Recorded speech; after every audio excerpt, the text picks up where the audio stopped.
What's happening, people? Today's guest is David Hoffmann. He's been to over 1,200 cities in almost 100 countries. He's an entrepreneur, travel host, and master of the culinary world. His YouTube channel, Davidsbeenhere, has over 1 million followers and 250 million views. This dude is dope. We get into how to travel the world on a budget with tips and hacks on how to do things with locals, all while we kick back and forth crazy stories from both of us traveling the world. Enjoy the podcast. John. David, what's going on, man? I'm good. I'm very good. Yeah, man. Okay. Well, yeah, we've got a lot to talk about. Listen, as I said before we started, we used to just make you sit through an intro of which it's always awkward for you to like hear me name off all of your accolades and what you're doing. So now it's always better to hear how people would define themselves. So why don't you tell us who you are and what you're about and what you're into right now? Yeah, so my name is David Hoffmann, and I own a travel company called Davidsbeenhere. I'm not per se an influencer YouTuber. I think of myself as a world traveler who got into this really early. So I started actually my journey in 2008. I started Davidsbeenhere, the YouTube channel. And since then, I've traveled to 90 countries. Each trip is its own beast, always diving into one country at a time, because I truly believe that's the only way to really get to know a place is by going, exploring in depth, through locals, eating the food and experiencing the culture. That's like my belief, right? Because I learned at an early age. I was very fortunate that my mother's family at the time, my father's family was Hungarian. My sister married a Spaniard.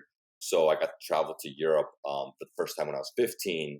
And it was a true immersive experience. I was 5 weeks in Spain, and I started speaking and dreaming in Spanish.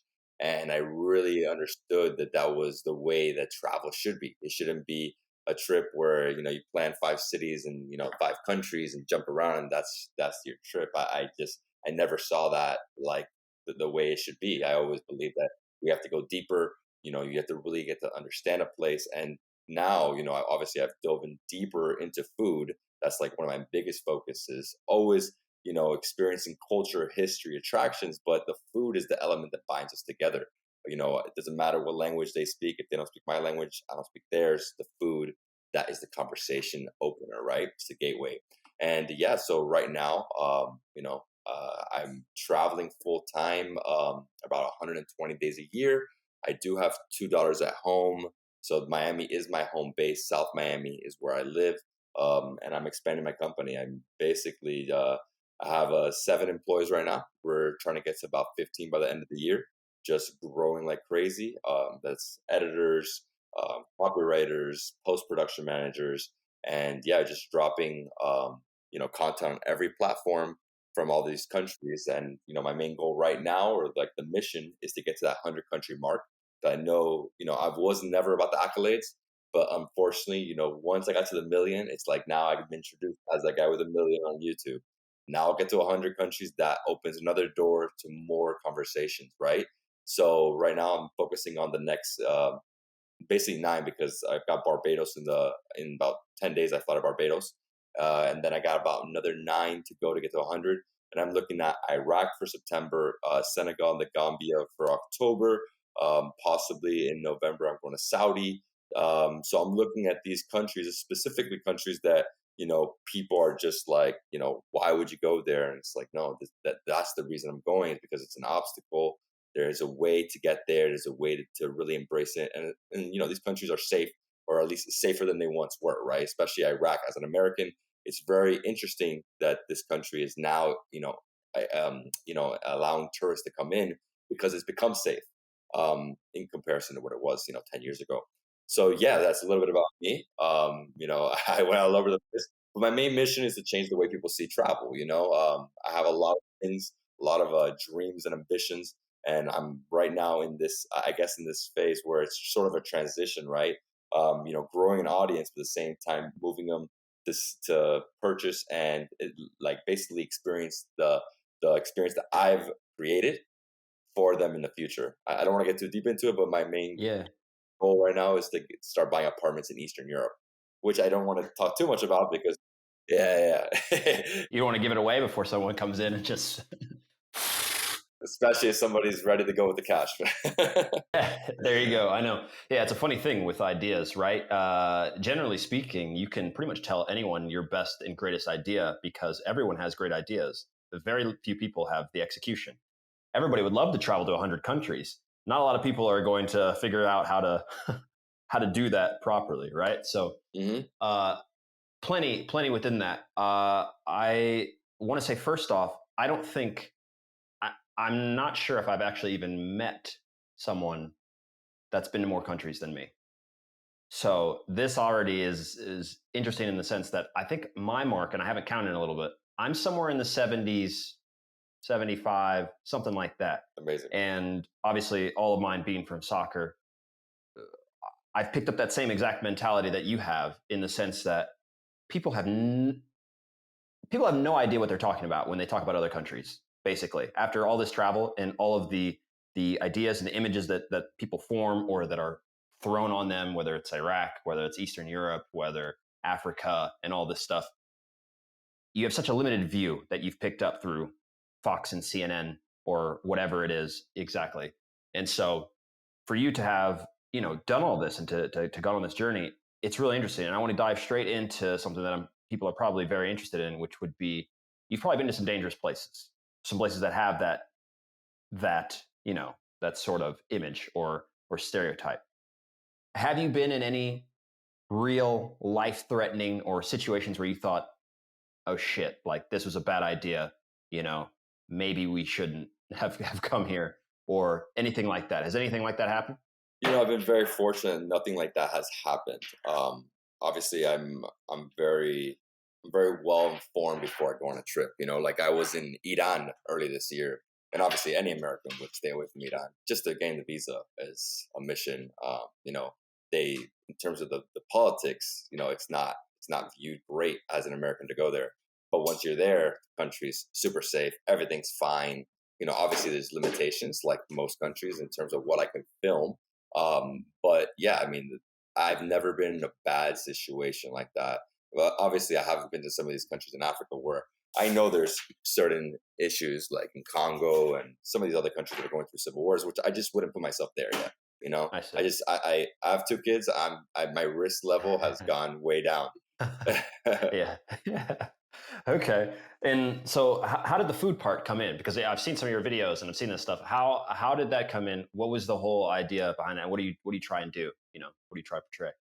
Yeah, so I mean, in the beginning, I was traveling, and then it started like top tens. That was sort of how I started making videos, like 10 things you got to do here, or 10 places to visit. And then back in 2017, basically I started studying some of the biggest YouTubers, some of my competitors. And the second I did a food video, because food was already part of my thing. I was starting to do like daily vlogging when I started seeing Casey Nates that do it, and food was always there because I would always my breakfast, my lunch, my dinner. But then once I started making the food, the thumbnail and the title and the food, the views and everything just started changing. And I obviously had to go deeper into it. And I always mix. My videos are a mix of food, culture, history, because I really want people to see the the destination as I would even if I didn't have the camera, I would still do the same exact thing. I'd still wake up, go to a great spot for breakfast, then go see some of the attractions, some of the things you have to see, and then keep going on the day. So that was sort of how I got there. And obviously now it's bigger because in some of these countries that I've been visiting lately, like if you're not doing food, there's not that much to do. I mean, it's like nature and stuff, but it's not that much. I'll give you an example. Pakistan, man, besides like 2 or 3 cities where there's a lot of history, and if you're not going for food, you're not really doing too much. Totally. That's interesting. And so, I mean, food's a huge thing for me. I mean, as an athlete, obviously, I think about food all day, right? When I'm not playing, I'm just like, when am I gonna crush it? Yeah. But going into some of the places you've been, I know you've been to Turkey. Yes. Yes, you've been to Istanbul as well. Which side of Istanbul do you like better, Europe or Asian side? Oh man, that's a hard one. Asia's more authentic, but the European side is nice, man. I don't know, it's hard. Yeah. The food's outstanding though. One of my favorites. Unbelievable. Yeah. I do have a favorite side. For me, it's 𝗪𝗪𝗟. If you know 𝗪𝗪𝗟, it's on the Asian side, the Fenerbahce. So I'm linking everything to football, obviously. But for me, it's just, you're just right there. You come in off the pier, you take a little ferry over there, and something about that is just Yeah. crazy peaceful, Yeah. Especially like the sun going down. It's just in the summer or even in the spring. It's just an unbelievable place. European side, obviously, is crazy and cool. And, and I love Turkey. Other places. So have you been, I spend a whole lot of time, I've played in a lot of different places in Europe, but on Eastern Europe, have you noticed, I'll say my part after, but as far as the general understanding of how the Europeans feel, there is at least in my opinion, there seems to be like a split in the map, of which case you have the Western, you have strict Western Europe with their buildings, with their organization, with the way things function, how money functions, how business is done. And then you have the East, where completely different rules apply, right? Yeah. And I'm not even talking about going from let's say like Scandinavia, where it's like ultra organized and ultra this, down to, so have you noticed, one, how different that is, and two, since you said you're going to be diving into some stuff that's going on in Eastern Europe, where and why? Oh yeah. So man, my father's Hungarian, and that's basically the crossroads, right? That is the straight up the split right there, west and east, right? So once you cross the border, let's say into Slovenia and get into Croatia, it is a different world.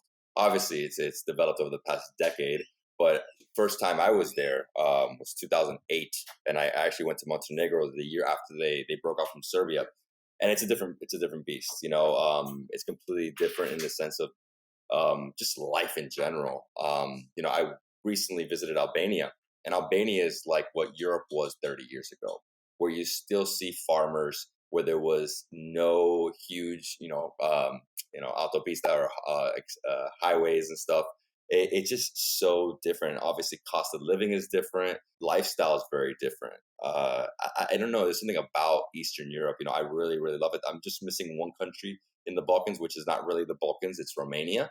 And it's funny because my grandfather was born there in Cluj, but it's just it's a different place. I truly love it. It's the land of blood and honey. That's what the Balkans means, right? Yeah. So you got history, you have food, oh man, culture. I mean, it is a crossroads, right? So it is very, very unique. And the great thing about it is there's so many countries, right? I think there's 8 from my understanding right now. Yeah. So there's a lot to explore. I mean, you really can explore forever in Eastern Europe, which really is the Balkans. Have you been to Russia? I've been to Russia. Yeah, but only St. Petersburg. What did you think? Yeah. Only St. Petersburg. Okay. Only St. Petersburg. Yeah. So, unfortunately now there's like no way, but, I very, very cold, I guess that was, and not cold in the sense of like the temperature, but like it just the people, I just felt like it was a different thing, and I did feel this one time before when I was in Hungary back like in 2004 or something, because you still had that old Soviet feel. But yeah, I unfortunately I haven't explored too much of it, and now it's like really just off my list for a while, right? Yeah. That feeling that you're talking about, I've only felt it. I've not been to Russia, but the only other place and I know exactly what you're talking about. It's kind of hard to convey if you haven't been there, right? Because people like, we're not necessarily even talking about like the stereotype of like, oh, Russians are cold, or like German people are angry when they talk because it sounds not that. It's not that. Like there's this Soviet. I played in Azerbaijan, which is a former Soviet country. I played in Georgia, in Tbilisi, another former Soviet place, right? So I know those places very, very well. And I also almost ended up playing in Ukraine. And so I was in Sevastopol. I was in Crimea when it was still part of Ukraine. And then after, I was in Kiev.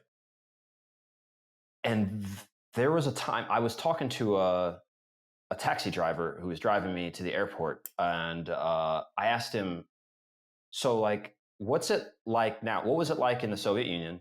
And like, is it better now? And he took a second to pause, and he just said, it was never good. It's not good now, and it will never be good. That was this is about 4 years ago, maybe, Yeah.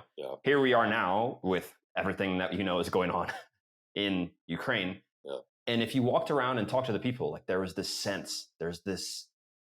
detached, cold sense kind of. That's the only other time that I felt it. It's not that there aren't people that are happy. It's not that there aren't places where you can go and do all this stuff. But, when you get you step out of the outskirts of Kiev and you go to that. And as a matter of fact, I actually, for a part of the time, was staying in Bucha, which is now infamous for the massacre that happened there. Yeah. And I find that place incredible. It is just otherworldly. I enjoy going to those places. It's different for me being a black guy, right? When I was there, I was walking down the street and a guy who was doing construction on a house, a bunch of people were. One guy just came down and I was walking with a friend of mine and he was like, I didn't speak Russian at the first time there. And my friend translated. He was like, he's never actually seen a black. This is in Bucha, a little bit outside of Bucha, but he's like, he's never really talked to a black guy. He just wanted to come say hi and see what you're. And I was like, wow, that's crazy. That's Yeah. And so yeah. Anyway, I would imagine when starting this, you didn't have necessarily the budget to just be doing all this. So I'm curious for people listening, because there's probably going to be a few people that are inspired by going to check out your videos and see what you're doing. What about traveling on a budget? What about things you can give people to some travel advice to how to do anything? Have you ever navigated that world of how to tell someone, hey, check this out or do this side, or do you have a program or an idea on how to help people travel the world without money? Yeah, I guess, first off, look at the destinations you can travel to on a super budget. And I'll tell you right now, Eastern Europe and Southeast Asia, you can do it, right? Just the logistics of how to get there. I think a lot of people need to, because people ask me all the time, like, where to do this, what to do that. I'm like, yo, first off, you got Google. That's how I do everything.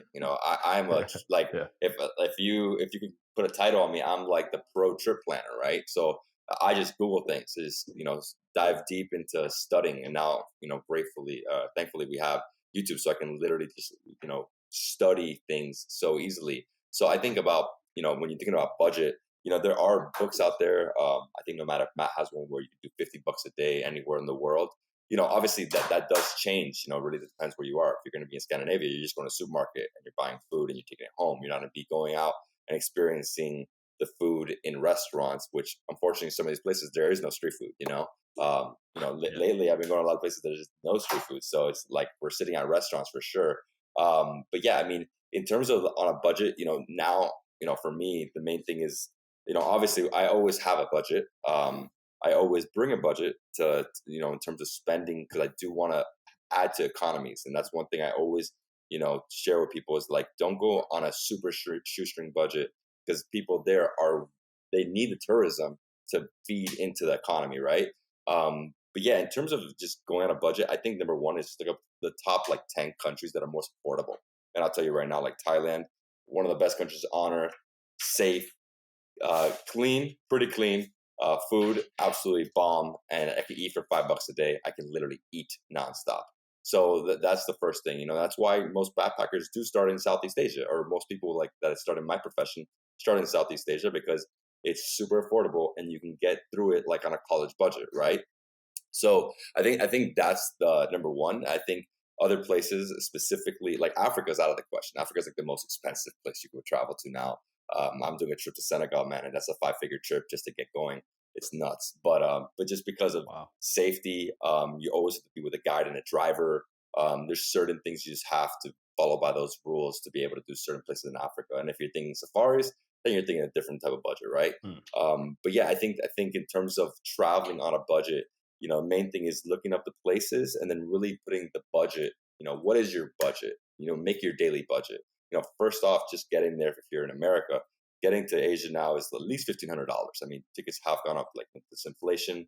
All ticket prices are up. I think it's around $1,500 just for me to get to Iraq right now. So I think the main thing is that just doing a lot of research. Can't just I wouldn't give it to a travel agent, and I don't believe in travel agents. That's one of my things. I just because I am one in a sense. Explain though. I'm curious because I've never used one. Why? What's the deal there? Because Bro, because they're selling certain packages. They're selling an experience that I don't believe in. I believe in, like I said, doing the research. Really, that's how you'll learn more about the destination. Even before you get there, you can really start to put it in your mind. Where am I really going to? Because I have a lot of friends that they do use travel agents for like trips to South Africa. But they didn't really get to know the place the same way. They just paid and everything was set, and it's cool. I mean, I don't disagree. Some people still living in that time where I think that was 20 years ago. My parents probably had a travel agent. Now, I mean, I just get online, look up the trip, look up where I want to stay, go on, look at Airbnb. That's the first thing I do. Way more affordable. It's another thing for a budget. Way more affordable to go on Airbnb. And then in terms of like, if you want to like really, really save cost, you can do like couch surfing. Sorry, it's been a long time since I used couch surfing, but because you do that where you can actually stay at somebody's house and basically stay there for free. And this is all vetted already. These people are approved, so it's not like you're going to be in super grave danger. You know what I mean? So for me, Airbnb is number one. So whenever I do a trip where it's literally just on me and there's no hotel or sponsor involved, I'm Airbnb all the way. It costs me a third of whatever a hotel would cost me. And plus, that gives me the real experience where I'm literally getting the key from the owner who is from that country, and then they teach me about the destination. Your neighbors are all from the area. So that's what I'm talking about with immersion, like really getting to know a place. Until now, I really was like sort of, against having anybody with me on a trip just because I know what it is like being me alone with locals. My guide and my driver, they are locals, and then the whole time interacting with locals. So that's really what I'm thinking about when I'm thinking immersion into a destination, right? I mean, first off, to go back to the food in Thailand, cannot agree with you more. Holy shit. Like, you can't, I mean, for such little money, it's so good. Like, I love Thai food. I've loved it before I've been to Thailand twice. Been to Bangkok, Chiang Mai, Chiang Rai. I've never been to the south. What's the vacation destination down there in the south? Oh, well, Phuket, and then all the islands, Koh Lanta, Yes, Phuket. Langkawi, Phi Phi. I mean, there's so many places down there. Okay, yeah. So I've never been there. Obviously, I go everywhere. It's for soccer, like I said. But oh my god, it's just unbelievable. And how do you? Because I've got a couple other countries to ask you about. But since you just mentioned the big word immersion, which is a huge thing in the language world, how do you get over those barriers? Because I mean, if you're trying to immerse, you mentioned you speak you do speak three languages. Three languages. Roughly. Three languages. Yeah. All right. Three fluent. But three fluent. Yeah, you think yeah, exactly. You speak three fluently, you travel a bunch, you pick up some stuff here and there, but that's not going to be good enough, right? When you're in a little bit of a bind and you're in the middle of whatever, Senegal, and the guy only speaks Wolof, which you don't speak, right? So Exactly. how do you deal with that? I mean, English, like, yeah, I know most of the time English is like that, but if you're traveling the way you are and you're traveling alone and with a guide, you maybe can't convey some stuff. How do you try and learn some phrases before you go, or? I do. I try. I mean, at least the bare minimum to be able to like convey something. Man, where's the bathroom? How much does this cost? Things like that, right? I mean, fortunately, like with a guide, I won't ever have that problem. And most of the places I go to lately, I'm noticing that English is really well spoken everywhere now. I won't say Italy or Spain because they're still against it. It's funny because I have family there, and it's like, dude, why you guys speak English yet? But it's crazy. Yeah. But most places, English is pretty well spoken. Even in Iran, a lot of people spoke English, which is great. So I mean that barrier, especially if you have English, it becomes a lot easier. Now, if you're going from Spanish, it will be a little more complicated, right? But yeah, I do learn some phrases. I have Babbel, the app, and I'll get on there and just change around different languages. But yeah, that's sort of how I do it. Have you been to Egypt? I have not. You've not been to Egypt? I have not been to Egypt. Wow. Okay. Well, that's interesting. I mean, they were going through some time. So I was there in 2010, I believe, was the start of the Arab Spring uprising. I was there, right next to Tahrir Square, if I'm not wrong on the name. And so I was there to play with a club called Port Said. Port Said. So there was this other, Port Said, and big club. Everything was great. Coach there was the former coach, or maybe he went on to then coach Egypt's national team, Talat Youssef. And there was a riot at the stadium. It ended up actually, I believe, over 100 people died. Oh wow! And so from that time, and I'm not sure if things have changed yet, but it definitely went on for like at least 15, 16 years. There were no fans allowed in games. They played them all behind closed doors. That was just a thing, except for I think maybe the cup final. But the reason I bring up Egypt is because I was just curious what I've done a bit of. You've been to India, that I know. Yes, yes. So I'll bring it back. But did you get a chance to go to, is it Agora in the Taj Mahal? Yeah, yeah. Agra. Yeah, Agra, not Agora. Yeah, Agra. Thanks. What did you think of it? yeah.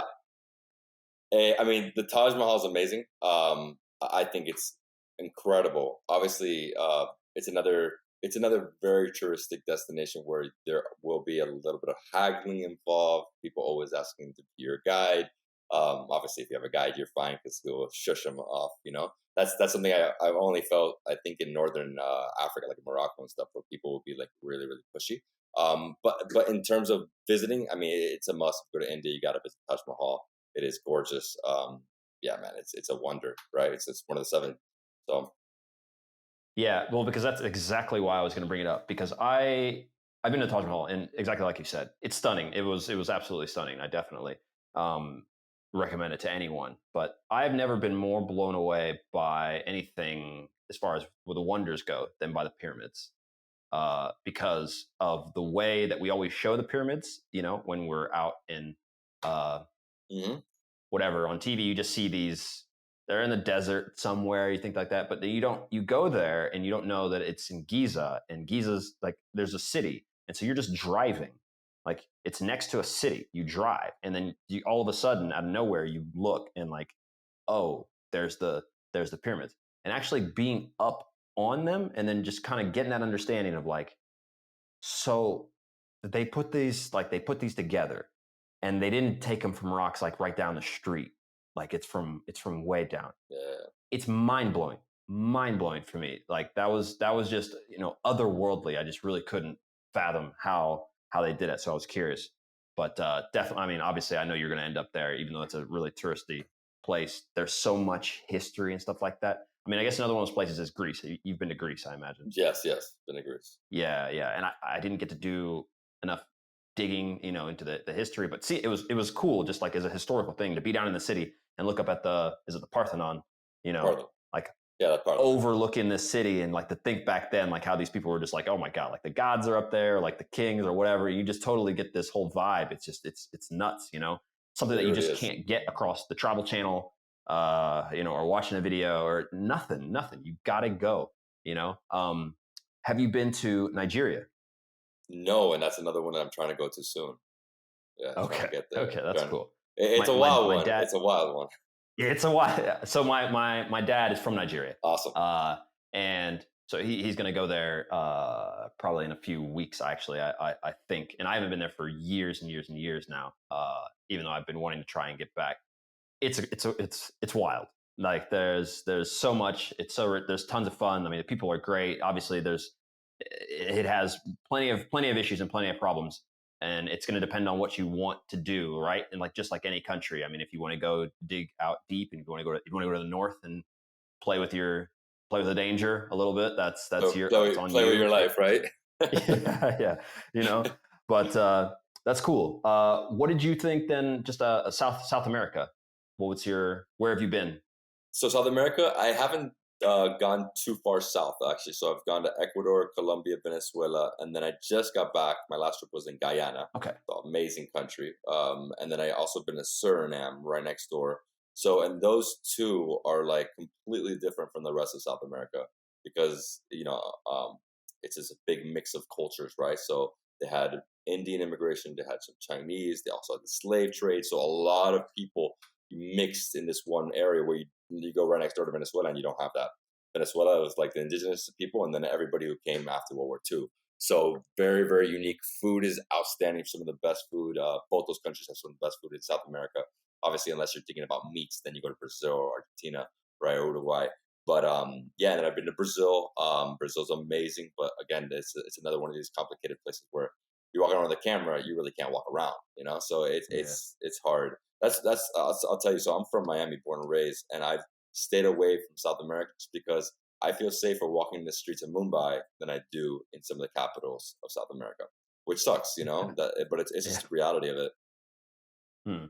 Totally. Totally. And I mean, I've been to Brazil, I've been to Argentina. Argentina, I loved so much. I mean, I love Brazil too, and 100% on the meat. Wow. Like the first time I went to one of those, I forget what they're called. Those places they walk around with the meat. Rodicios, yeah, like Yeah. yeah, Okay. yeah, Yeah. For everybody who's listening, and what I'm holding my hands up because they walk around. You go to this place, you put up either like some places have like a green or a red, mm-hmm. or some places have like this thing that you put. And so like as long as the green's up, they'll just keep coming by your table with meat. Yeah. I mean everything. And I tried chicken heart. Actually, Ooh, yeah. they had to force me to try chicken heart when I was there. They coming by and I was like, I was with my team and like, It's the best. What is dude. it? Like, oh It's my the God, best. it's bro, that is some of the craziest. It's so good. It's so good that like I would plan a trip to Brazil just to eat chicken hearts, which sounds crazy, but they're so delicious. Yeah, and then Argentina was just a very chill place. I have a good friend who's also from Buenos Aires, also, and I haven't been back to South America in almost a decade, so I'd totally. What are you going to try and make any of the like? This is not even really a tourist. It's not a tourist thing. It's not. There's no food out there. But are you going to try and go to Antarctica? Yeah, for sure. So I've been trying for a while. It's funny because it is an expensive trip if you're going to pay for yourself. If you're going to do one of these cruises, right? Because that's really the only way. I know somebody who actually climbed one of the mountains down there, but that's a whole different excursion. But yeah, I've been trying to do one of these cruises where I go down there.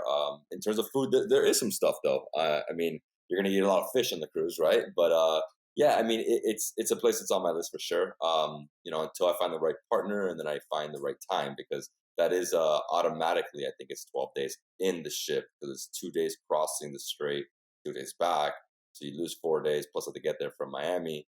So we're thinking about flying to Buenos Aires and then flying from there to what's it called, Essaouira? I think it's Ushuaia, like the southernmost city in South America. Okay. But yeah, I gotta just find the right time.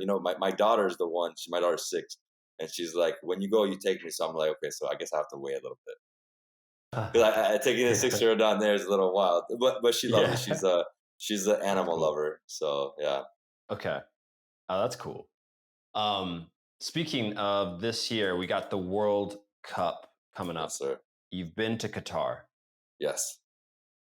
What did you think of, and what do you think of some of these countries where such a huge part of the population is not from there, right? I don't know what the actual stat is. I don't know if it's 60%. I think it's 60%. I think there are more foreigners in Qatar than there are, Qatar, nationals. Qataris. Actually there. Yeah, Qataris, right? So I think it's only like 300K Qataris in reality now. And the same thing you got in Kuwait, the same thing in Bahrain. I mean, it's all the same, right? And what they do, I mean, in terms of what I think the country itself has a bright future, of course. And they're pushing, this is why they got the World Cup, right? Because they're pushing to change their tourism, change their infrastructure. And that's what the World Cup does. It brings in a whole economy and it literally lifts the city. I remember Barcelona in 92 and then Athens, I forgot what year, but after those, World Cup or Olympics, those cities like literally got revival. Before that, they were like sleepy towns, So I think it's definitely, it's a great thing. Obviously, this is a very different type of World Cup. Many things to it. It's almost a monopoly, I'll tell you, because I've already looked into going. $15,000 8 days, and that does not include a few things, right? But yeah, it's like, because Qatar Airways basically has everything. So you book it through them, the hotel, and you don't you can follow your team, but if your team goes farther, then that's a different price. So it's a little complicated. But the only great thing about it in terms of a World Cup is that you don't have to be traveling around a country like what will be in 2026 here in the US. You're going to be traveling the whole country to go to different games. Yeah. So it's a little more, I guess, easier in terms of transfer. You could do 2 games in a day, which is amazing. But yeah, obviously it is a super pricey World Cup. it's a dry World Cup in terms of alcohol. So you only have alcohol in the stadiums at certain places. Of course, in the hotels, they do have alcohol. Wow. But I mean, that's different for a World Cup feeling. You know what I mean? If you're in England, everybody's getting drunk. So, Yeah. it's different. Yeah. Everybody's bombed out of, yeah. I mean, that's the normal thing. I mean, I've been there. I spent very, very, very little bit of time there, and thought those places are cool in the certain sense that they're so different. I mean, obviously you have a massive change in culture, massive change in the way they think about things, and the limits of what you can do as just an individual, whereas opposed to whatever in America, especially with the fact that you've got the American mentality, which is like, I can do whatever I want and should be able to do whatever I want within, basically, as long as I'm not breaking the law. Yeah, I can do anything. Over there, there's they do have laws that are a bit restrictive of this, and you definitely have to, of course, be respectful of that to a certain extent. I mean, you will stick out if you're that guy that's just trying to do some stuff, and it's probably not going to end the way you want it to if you don't respect that. What was I going to say? Did you see the Qatari? I don't know how long you were there. Did you see the Qatari nose greeting in person? Did you see that? What do you mean nose greeting? No, I don't know what that is. I hope you go there. I hope you go for the World Cup. You don't know about this? No, I don't. You don't know? What is that? I don't know. That's a nose greeting? Oh yeah. It's a nose greeting. It's a thing. So I was walking down just in like straight up the main part of there's a huge market, stuff like this. Two guys within the garb. I can't remember the name of the cloth. The white with the I can't remember the name of this thing either. Every country has a different name for it too. It's great. I know. Yeah. So they saw each other across the way, and they're like, "Yo," it'd be like, yo, Dave, what's up, bro? And they started to approach, and like, of course, you think, you're gonna get this handshake, this thing. They got their noses next to each other and were just wiggling next to their noses. Oh my God! I had no idea what was going on. I had to Google it, because no one will believe me. It's a thing. It's a Qatari. You can watch videos on the Qatari. I don't know what they call it. Qatari kiss, Qatari greeting. It's a thing. So there you go. Wow. You'll enjoy that when you find it. But it's amazing. When you go to some of these places, do you participate in any sort of have you participated in any crazy events or ritual type things, or have you done any crazy ceremonies, or where have you done anything cool like that? For sure, I've done a few of those things in India. So I saw a very, very unique ritual. Starts at 2 a.m. Oh man, I'm trying to think, what is it called? I just look up right here. I have a video about it. It's really amazing. Nice. But yeah, man. I mean, just they start with a painting, and it's always it's usually a Hindu ceremony, right? And then I've also been to a few of the Hindu basically processions where they'll be walking down a festival, just walking down with 1 million elephants. I've also done that in Dampula, Sri Lanka. It's a huge festival there as well. I've done the Festival of Lights in India, which is really, really crazy, where it's just fireworks forever. That type of stuff. And yeah, I mean, I for me, I don't really plan trips around that. It's more if it does come, just because right now I'm going to Barbados and I'm literally getting there 2 days after Carnival, because going for Carnival, I can't do what I'm trying to do. There's too much music, and the prices to be there during that time is 4 times. It's nuts, man. I see. Yeah, that makes sense. That totally makes sense. I mean, I have not actually explored any of the Caribbean, really. I'm not, it's hard. It's not an easy one. Yeah. And it's really, really pricey. Yeah. You have to make time for it. I've never been on a cruise, never been on any of that stuff either, because I also, just like you, I don't want to just pop my head in and be like, I did it. I'm here. I made it here, and just check off all the lists. I can't do that. I wouldn't do that. Even there are places in the US I haven't been. And when I go, I want to check it out and, hang out and see what it's really about. My sister is one of the heads of revenue at Royal Caribbean. Okay. And we have I can go on a cruise anytime, basically free with my kids. And I don't believe in that type of tourism. It's mass tourism. You have 6 hours at a port. What are you doing? You're literally doing